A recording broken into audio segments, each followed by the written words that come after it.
ಇನ್ನು ದತ್ತಪೀಠ ಪ್ರಕರಣ case reopen ಇದೆ. ಅದಕ್ಕೆ ಬಿಜೆಪಿ ಮುಖಂಡ ಸಿಟಿ ರವಿ ಕಿಡಿಕಾರಿದ್ದಾರೆ. ಬೇಕಿದ್ರೆ ನಾವೆಲ್ಲ ಜೈಲಿಗೆ ಹೋಗಲು ಕೂಡ ಸಿದ್ಧರಾಗಿದ್ದೇವೆ. ಕಾಂಗ್ರೆಸ್ ಪಿತೂರಿಗೆ ನಾವ್ಯಾರೂ ಹೆದರೋದಿಲ್ಲ ಅನ್ನೋ ಒಂದು ಹೇಳಿಕೆಯನ್ನ ನೀಡಿದ್ದಾರೆ. ರಾಜ್ಯ ಸರ್ಕಾರದ ವಿರುದ್ಧ ಮಾಜಿ ಸಚಿವ ಬಿಜೆಪಿ ಮುಖಂಡ ಸಿಟಿ ರವಿ ಆಕ್ರೋಶವನ್ನು ಹೊರಹಾಕಿದ್ದಾರೆ. ಈಗ ಬರೀ ದತ್ತಪೀಠ ಅಲ್ಲ, ರಾಜ್ಯದ ಉದ್ದಗಲಕ್ಕೆ ಯಾವ್ಯಾವ ಹಿಂದೂ ಸಂಘಟನೆಗಳು ಹಿಂದೂ ಪರ ಕಾರ್ಯಕರ್ತರಿದ್ದಾರೆ ಅವ್ರನ್ನ ಟಾರ್ಗೆಟ್ ಮಾಡೋ ಕೆಲಸ ಮಾಡ್ತಾ ಇದೆ ಈ ಸರ್ಕಾರ. ಒಂದು ಕಮ್ಯುನಲ್ ಗೌರ್ಮೆಂಟು, ಒಂದು ಕ್ರಿಮಿನಲ್ ಗೌರ್ಮೆಂಟು. ಕೆಲವು ಕ್ರಿಮಿನಲ್ ಐಡಿಯಾ ಕೊಡೋಕ್ಕೇನೆ 14-15 ಕೋಟಿ ವರ್ಷಕ್ಕೆ ಕೊಡ್ತಾರಂತೆ ಕ್ರಿಮಿನಲ್ ಐಡಿಯಾ ಕೊಡೋಕ್ಕೆ. ಅದರಲ್ಲಿ ಆ ಟೀಮಲ್ಲಿ ಬಹುತೇಕ ಜನ ಅರ್ಬನ್ ನಕ್ಸಲ್ಸ್ ಇರೋದು.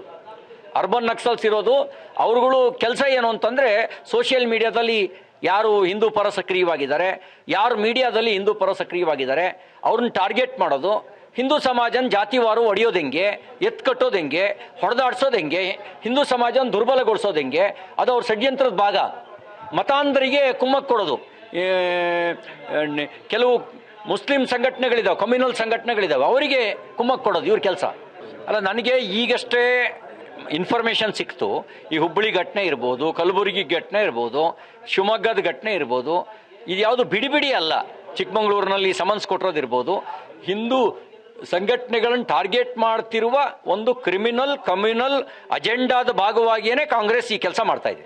ಅಲ್ಲ, ನಿಮ್ಗೆ ಅನುಮಾನ ಇದೆಯೇನ್ರಿ? ಹಿಂದೆ 5 ವರ್ಷ ಇದ್ರಲ್ಲ, ಹಿಂದೆ 5 ವರ್ಷ ಇದ್ದಾಗ ರುದ್ರೇಶು, ರಾಜು, ಪ್ರಶಾಂತ್ ಪೂಜಾರಿ ಇವರೆಲ್ಲರ ಸಾವಿಗೆ ಪ್ರತ್ಯಕ್ಷ ಪರೋಕ್ಷ ಇದೇ ಸರ್ಕಾರದ ನೀತಿಯೇ ಕಾರಣ ಆಗಿತ್ತು. ಈಗ ಇದೇ ಸರ್ಕಾರದ ನೀತಿನೇ ಹಿಂದೂಗಳನ್ನು ಟಾರ್ಗೆಟ್ ಮಾಡ್ತಿರೋದು, ಹಿಂದೂ ಸಂಘಟನೆಗಳನ್ನು ಟಾರ್ಗೆಟ್ ಮಾಡ್ತಿರೋದು. ನಾವು ಜೈಲಿಗೆ ಹೆದರದವರಲ್ಲ, ಸಾವಿಗೆ ಹೆದರದವರಲ್ಲ, ಇವ್ರ ಕೇಸಿಗಳಿಗೆ ಎದುರೇನು ಕೂತ್ಕೊಳ್ಳಲ್ಲ. ಇವ್ರನ್ನ ಎದುರಿಸ್ತೇವೆ. ಇವ್ರ ಕುತಂತ್ರಕ್ಕೆ ಪ್ರತಿತಂತ್ರ. ನ್ಯೂಸ್ ಫಸ್ಟ್, ನಿರ್ಭೀತಿಯಿಂದ ನಿಮ್ಮ ಪರವಾಗಿ.